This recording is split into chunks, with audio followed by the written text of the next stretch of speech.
సంక్రాంతికి మనం రకరకాల పిండి వంటల్ని చేసుకుంటూ ఉంటాం కదా! అందులో భాగంగా చాలా సింపుల్‌గా, టేస్టీగా 2 రకాల లడ్డూలని ఎలా చేసుకోవాలనేది ఈ వీడియోలో చూపిస్తున్నాను. ఈ లడ్డూలు చాలా సింపుల్‌గా ఎలా చేసుకోవాలి, దీనికి కావాల్సిన పదార్థాలేంటనేది చూసేయండి. అంతకన్నా ముందు hi everyone, welcome back to my channel Telugu home foods and welcome back to one more video.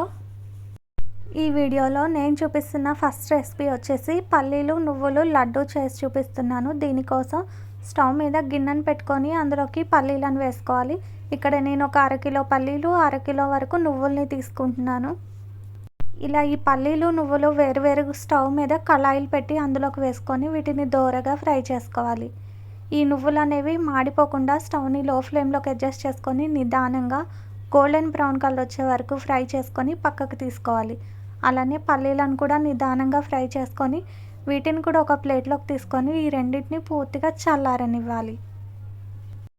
ఇలా ఇవి రెండు వేరువేరు ప్లేట్స్లోకి వేసుకొని వీటిని పూర్తిగా చల్లారనివ్వాలి. ఈలోపు పాకం కోసం బెల్లంని తీసుకోవాలి. ఇక్కడ నేను అరిసెల బెల్లంని యూజ్ చేస్తున్నానండి.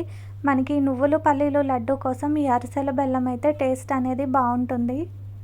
ఇక్కడ నేను ఒక అరకిలో వరకు నువ్వులు, ఒక అరకిలో వరకు పల్లీలను తీసుకున్నాను కాబట్టి కేజీ వరకు బెల్లం అయితే మనకి కరెక్ట్గా సరిపోతుంది. ఈ బెల్లంని సన్నగా తురుముకొని ప్లేట్లోకి తీసుకొని పక్కన పెట్టుకోవాలి. ఇప్పుడు పల్లీల మీద ఉన్న పొట్టు మొత్తాన్ని తీసేసి ఈ పల్లీలని పలుకులుగా క్రష్ చేసి పక్కన పెట్టుకోవాలి. ఇప్పుడు పాకం కోసం స్టవ్ మీద గిన్నెను పెట్టి అందులోకి బెల్లం తురుముని వేసుకోవాలి. తర్వాత ఇందులోకి బెల్లం మునిగే వరకు వాటర్ని వేసుకొని దీన్ని ముదురు పాకం వచ్చే వరకు మరిగించుకోవాలి. ఇంతవరకు ఈ నువ్వులు పల్లీలు లడ్డూని ఎవరైనా ట్రై చేయని వాళ్ళు ఉంటే తప్పకుండా ఒకసారి ట్రై చేసి చూడండి. చాలా టేస్టీగా ఉంటుంది, మన హెల్త్కి కూడా చాలా మంచిది. ఇలా ఈ బెల్లం మొత్తం వాటర్లో ఒకసారి కరిగిన తర్వాత ఈ బెల్లం వాటర్ మొత్తాన్ని ఫిల్టర్ చేసుకోవాలి. మనం ఇలా ఫిల్టర్ చేసుకోవడం వల్ల ఈ బెల్లంలో ఏమైనా నలకలు ఉంటే అవి ఆ స్టెయినర్లోకి ఉండిపోతాయి. కాబట్టి ఒకసారి ఫిల్టర్ చేసుకొని ఆ గిన్నెను కూడా ఒకసారి వాష్ చేసుకున్న తర్వాత మళ్ళీ స్టవ్ మీద పెట్టి ఈ బెల్లం సిరప్ని మొత్తాన్ని అందులోకి వేసుకొని ముదురు పాకం వచ్చే వరకు మరిగించుకోవాలి. ఈ పాకంని మధ్య మధ్యలో కలుపుకుంటూ పాకం వచ్చింది లేనిది చూసుకుంటూ దీన్ని మరిగించుకోవాలి. ఈ నువ్వుల లడ్డూకి మనకి పాకం అనేది ముదురుగా ఉంటేనే లడ్డు టేస్ట్ అనేది బాగుంటుంది. కొంచెం సేపటి తర్వాత మనకి పాకం అనేది వచ్చిందా లేదా చెక్ చేసుకోవడం కోసం ఒక ప్లేట్లోకి వాటర్ని తీసుకొని కొంచెం పాకంని ఆ వాటర్లోకి వేసుకోవాలి. ఇలా మనం దీన్ని వాటర్లోకి వేసుకున్న తర్వాత ఇది మనకి ముద్దలా ఫామ్ అయ్యి చేతికి ఉండకట్టడానికి వస్తే సరిపోతుంది. ఇలా వస్తే మనకి పాకం అనేది రెడీ అయిపోయినట్టే. ఇప్పుడు మనం దీన్ని స్టవ్ ఆఫ్ చేసుకొని మనం రెడీ చేసి పెట్టుకున్న పల్లీలని నువ్వుల్ని వేసి మొత్తాన్ని బాగా మిక్స్ చేసుకోవాలి. ఇలా మిక్స్ చేసుకున్న వెంటనే మనం వీటిని లడ్డూలా చుట్టుకోవాలి. ఇవి వేడిగా ఉన్నప్పుడే మనం లడ్డూలను చుట్టుకోవాలి. చల్లారిన తర్వాత మనకి ఇది గట్టి పడిపోతుంది కాబట్టి ఇది వేడి మీద ఉండగానే లడ్డూలను చుట్టుకొని బౌల్లోకి పెట్టుకోవాలి. మనకి ఇదంతా గట్టి పడిపోయినట్టు అనిపిస్తే మళ్ళీ ఒకసారి వేడి చేసుకొని వీటిని లడ్డూలా ప్రిపేర్ చేసుకోవాలి. అంతే అండి, చాలా సింపుల్గా టేస్టీగా ఉండే నువ్వులు పల్లీలు లడ్డు అనేది రెడీ అయిపోయింది. మనం ఈ లడ్డూలను చుట్టుకునేటప్పుడు బాగా వేడిగా ఉంది అనుకుంటే మధ్య మధ్యలో మన చేతిని కొంచెం తడి చేసుకుంటూ ఈ లడ్డూలను చుట్టుకోవచ్చు.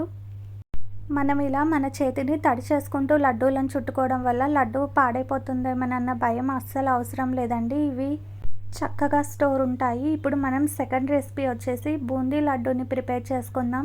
దానికోసం ఒక బౌల్లోకి ఒక అరకిలో వరకు శనగపిండిని తీసుకొని కొంచెం కొంచెం జల్లెడలోకి వేసుకొని పిండి మొత్తాన్ని పూర్తిగా చల్లించుకోవాలి.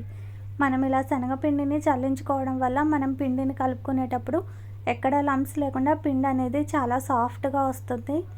ఇలా ఈ పిండి మొత్తాన్ని చల్లించుకున్న తర్వాత దీన్ని మొత్తాన్ని ఒక బౌల్లోకి తీసుకోవాలి. ఇలా బౌల్లోకి తీసుకున్న ఈ పిండిలోకి సాల్ట్ కొంచెం అలానే ఒక చిటికెడు వంట సోడాని వేసుకోవాలి. ఇప్పుడు ఇదంతా ఒకసారి బాగా మిక్స్ చేసుకున్న తర్వాత ఇందులోకి కొంచెం కొంచెం వాటర్ని వేసుకుంటూ పిండి మొత్తాన్ని సాఫ్ట్గా మిక్స్ చేసుకోవాలి. మరీ వాటర్ ఎక్కువ వేసుకోకూడదండి, అలా అని మరీ గట్టిగా కాకుండా ఇక్కడ నేను వీడియోలో చూపిస్తున్నట్టు కొంచెం కొంచెం వాటర్ని వేసుకుంటూ కలుపుకోవాలి. ఈ బూందీ లడ్డూను చాలామంది చాలా డిఫరెంట్ వెరైటీస్లో చేస్తూ ఉంటారు కదా. మనకి ఈ బూందీ లడ్డు కోసం ముదురు పాకం పట్టాల్సిన అవసరం ఏం లేదండి. మనకి అలానే ఈ లడ్డూలని వేడి మీద చుట్టుకోవాల్సిన అవసరం కూడా అస్సలు లేదు. చల్లారిన తర్వాత కూడా మనం ఈజీగా ఈ లడ్డూలను చుట్టుకోవచ్చు. ఇలా పిండిని కలిపి పెట్టుకున్న తర్వాత స్టవ్ మీద కళాయిని పెట్టి నెయ్యిని వేసుకొని అందులోకి డ్రై ఫ్రూట్స్ అన్నిటిని వేసి వేయించుకోవాలి. ఇలా జీడిపప్పు, కిస్మిస్ వేసి వీటిని గోల్డెన్ బ్రౌన్ కలర్ వచ్చే వరకు వేయించుకొని పక్కన పెట్టుకోవాలి. ఈ లడ్డూలను మనం పాకం మొత్తం చల్లారిన తర్వాత పూర్తిగా ఒక హాఫ్ అన్ అవర్ తర్వాత చుట్టుకున్నా కూడా జ్యూసీగా చాలా టేస్టీగా ఉంటాయి. ఇప్పుడు బూందీని వేసుకోవడం కోసం స్టవ్ మీద కళాయిని పెట్టి ఆయిల్ వేసుకోవాలి.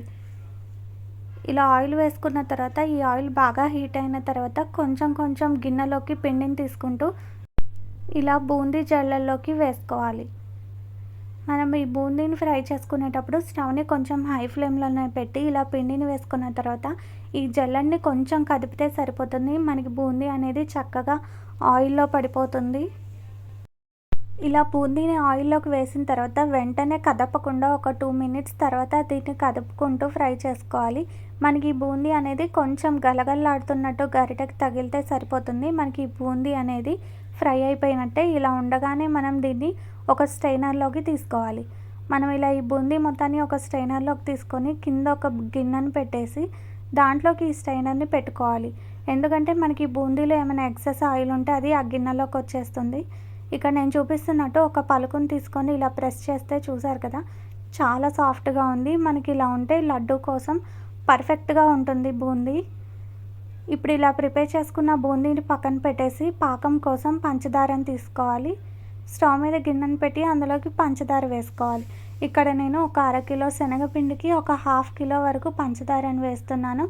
అదే మనం 1 కేజీ వరకు శనగపిండిని తీసుకుంటే మనం పంచదారని కూడా 1 కేజీ వరకు తీసుకుంటే కొలత అనేది కరెక్ట్గా సరిపోతుంది.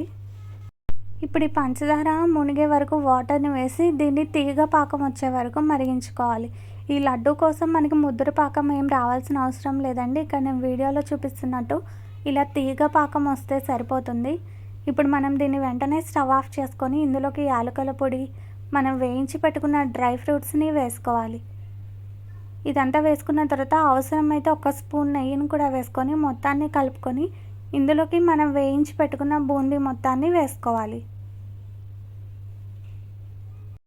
ఇంతవరకు ఈ విధంగా బూందీ లడ్డూని ఎవరైనా ట్రై చేయని వాళ్ళు ఉంటే తప్పకుండా ఒకసారి ట్రై చేసి చూడండి.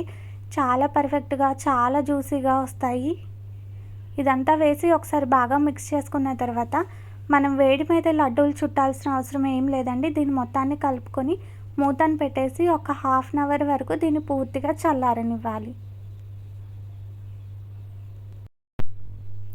ఇలా ఒక హాఫ్ అన్ అవర్ తర్వాత ఇది కొంచెం గోరువెచ్చగా ఉన్నప్పుడు తీసి ఒకసారి దీన్నంతా కలుపుకున్న తర్వాత కొంచెం బూందీని బౌల్లోకి తీసుకొని మిగిలిన గిన్నె మీద మూతను పెట్టేసుకొని వీటిని లడ్డూలా చుట్టుకోవాలి. చూసారు కదా, మనకి చల్లారిన తర్వాత కూడా లడ్డు అనేది పర్ఫెక్ట్గా వస్తుంది. ఇలానే అన్ని లడ్డూల్ని ప్రిపేర్ చేసుకోవాలి. అంతే అండి, చాలా సింపుల్గా టేస్టీగా బూందీ లడ్డు అనేది రెడీ అయిపోయింది. అలానే ఈ వీడియో నచ్చితే తప్పకుండా ఒక లైక్ చేసి మీ ఫ్రెండ్స్కి, రిలేటివ్స్కి షేర్ చేయండి. ఇలాంటి మరిన్ని టేస్టీ రెసిపీస్ కోసం తెలుగు హోమ్ ఫుడ్ ఛానల్ని సబ్స్క్రైబ్ చేసుకొని పక్కనే ఉన్న బెల్ ఐకాన్ని ట్యాప్ చేసి ఆల్ అనే ఆప్షన్ని సెలెక్ట్ చేయండి. ఇన్స్టాలో కూడా తెలుగు హోమ్ ఫుడ్స్ పేజ్ని సెర్చ్ చేసి ఫాలో అవ్వండి. లింక్ కింద డిస్క్రిప్షన్లో ఇస్తాను. వీడియో నచ్చితే తప్పకుండా ఒక లైక్ అనేది చేయండి. మీరు వీడియోని లైక్ చేయడం వల్ల ఈ వీడియో అనేది మరికొంతమందికి రికమెండ్ అవుతుంది. ఇలాంటి మరిన్ని రెసిపీస్ కోసం నా ఛానల్ని ఫాలో అవ్వండి.